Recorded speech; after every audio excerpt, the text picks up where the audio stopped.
बंगाल में अगले साल विधानसभा चुनाव होने हैं। उससे पहले हिंसा की राजनीति तेज हो गई है, जिसमें एक तरफ है सत्तारूढ़ तृणमूल कांग्रेस और दूसरी तरफ बीजेपी। जहां भाजपा कानून और व्यवस्था खत्म होने का आरोप लगा रही है, वहीं टीएमसी उस पर सांप्रदायिक हिंसा को बढ़ावा देने का।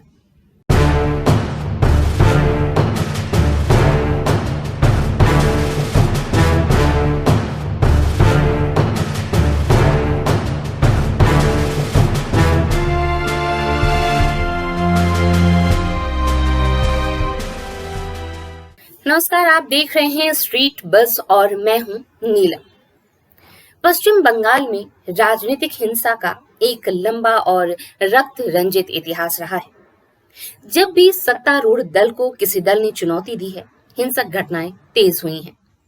वर्तमान में तृणमूल कांग्रेस को भाजपा टक्कर दे रही है। वैसे ये हालात वाम मोर्चा और इससे पहले की कांग्रेस सरकार के दौर में भी था। बीजेपी के दावों के मुताबिक इस साल जनवरी से 11 सितंबर तक राज्य भर में कम से कम 14 बीजेपी पदाधिकारियों और कार्यकर्ताओं की हिंसक मौतें हुई हैं। बीजेपी ने दावा किया है कि ये सभी मौतें टीएमसी कार्यकर्ताओं की वजह से हुई हैं। सितंबर में कम से कम 2 बीजेपी कार्यकर्ताओं की हत्या हुई। अगस्त में भी 2 बीजेपी कार्यकर्ताओं को अपनी जान गंवानी पड़ी और जुलाई महीने में कम से कम 4 बीजेपी कार्यकर्ताओं की हत्या हो गई।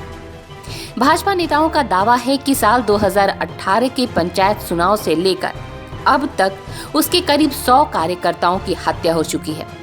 हालांकि तृणमूल कांग्रेस इसके लिए आपसी रंजिश और पार्टी के अंदरूनी गुटबाजी को जिम्मेदार ठहराती है।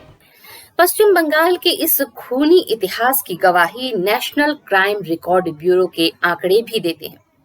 ये आंकड़े बताते हैं कि भारत में अगर सबसे ज्यादा राजनीतिक हिंसा कहीं हुई है तो वो है पश्चिम बंगाल। एनसीआरबी ने 2018 की अपनी रिपोर्ट में कहा था कि पूरे साल के दौरान देश में होने वाली 54 राजनीतिक हत्याओं में से 12 बंगाल में हुई।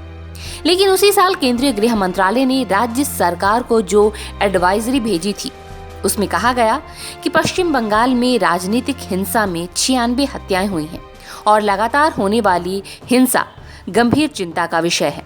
एनसीआरबी की इस रिपोर्ट में कहा गया था कि साल 2099 से 2016 के बीच पश्चिम बंगाल में हर साल औसतन 20 राजनीतिक हत्याएं हुई हैं।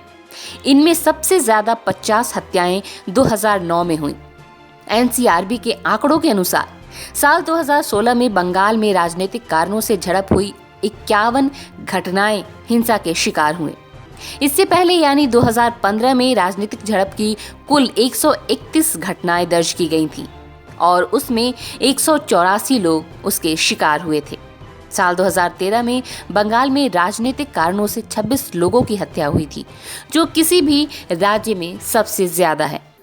अब अगर बात करें उस दौर की जब टीएमसी और बीजेपी का वजूद नहीं था, तो 1997 में वाम दल की सरकार में गृह मंत्री रहे बुद्धदेव भट्टाचार्य ने विधानसभा में जानकारी दी थी कि साल 1977 से 1996 तक पश्चिम बंगाल में 28,000 लोग राजनीतिक हिंसा के शिकार हुए थे, यानी मार डाले गए थे। ये आंकड़े राजनीतिक हिंसा की भयावह तस्वीर पेश करती है। 1980 और 1990 के दशक में जब बंगाल की राजनीति में तृणमूल कांग्रेस और भाजपा का कोई वजूद नहीं था, उस वक्त ऐसे ही हिंसक हालात वाम मोर्चा और कांग्रेस के बीच थे। 1989 में तत्कालीन मुख्यमंत्री ज्योति बसु की ओर से विधानसभा में पेश आंकड़ों में कहा गया था कि 1988 से 89 के दौरान राजनीतिक हिंसा में 86 कार्यकर्ताओं की मौत हुई। इनमें से 34 माकपा के थे और 19 कांग्रेस के। बाकियों में वाम मोर्चा के घटक दलों के कार्यकर्ता शामिल थे। पश्चिम बंगाल की राजनीति में भले ही इस तरह की राजनीतिक हिंसा नई बात ना हो, लेकिन टीएमसी और बीजेपी जिस तरह से आमने सामने हैं, ऐसा ना हो कि वर्चस्व की इस लड़ाई में एक नया ही इतिहास बन जाए।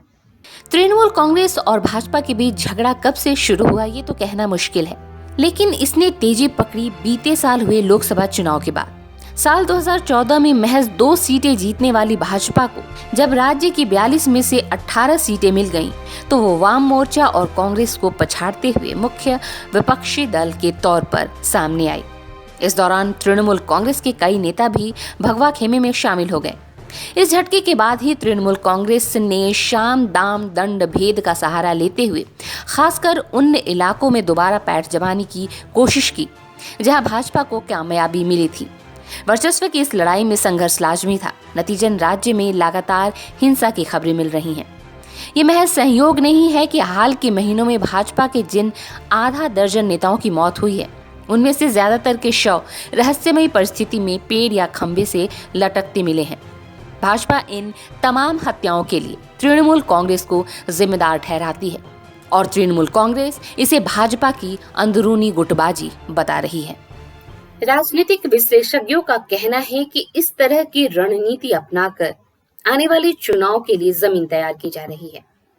उनका ये भी कहना है कि भाजपा मुसलमानों का डर दिखाकर हिंदुओं का ध्रुवीकरण कर रही है और टीएमसी बीजेपी का खौफ दिखाकर मुस्लिम वोट को अपनी तरफ खींच रही है। जाहिर सी बात है, इस तरह के हालात में सांप्रदायिक तनाव बढ़ेंगे और बंगाल हिंसा की आग में झुलसेगा।